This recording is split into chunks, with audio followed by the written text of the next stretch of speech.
Здравейте! Казвам се Мак Мирена, ясновидец, маг и окултист, който гледам на карти Таро, гледам чрез имена и година, дата на раждане.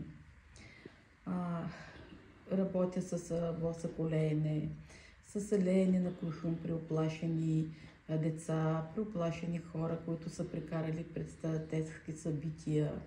Днес ще си поговорим за кармично-родовото проклятие, който наистина засяга хора, членови до 9-то поколение. Всичко това засяга деца, засяга близки хора, които са засегнати от проклятие.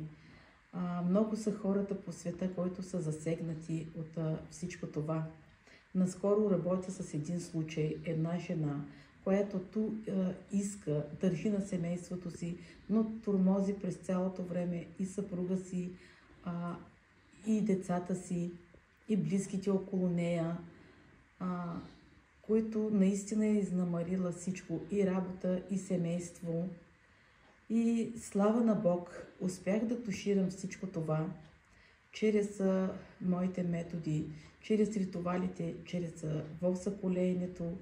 И вчера ми се обади и ми благодари, че наистина е отново заедно с семейството си, защото пак казвам, дявола, сатаната, знаете, че има и Бог, има и дявол, не стои на едно място, а беше толкова поразена тази млада жена, беше изнемарила и кариера, и семейство, и близки, абсолютно всички.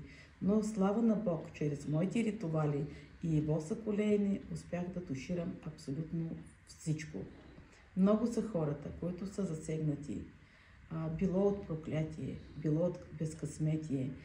Много са хората, които си заминават безпричинно от тези кармични тежки проклятия, кармични негативни въздействия, и хората с толкова много по света, които са поразени и се чудят защо се заминават хора без основателна причина, защо хора се разболяват безпричинно. Аз нямам право да комуникирам за здраве, но много са хората, които наистина, когато са поразени и са за лекар, аз наистина ги напътствам.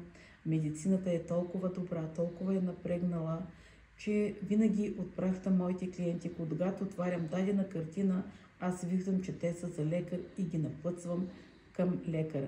Много са хората, които са загубили надежда, които не искат дори да посетят лекар.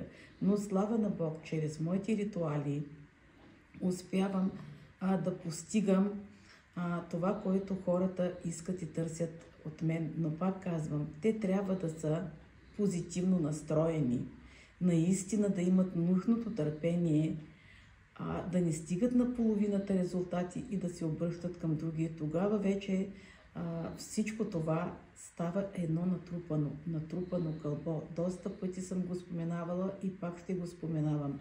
Нека хората, които наистина имат нужда от феномен, хора, които са поразени от въздействия, наистина да имат нужното търпение да се изчакат всичките ритуали и наистина тогава хората са доволни и щастливи.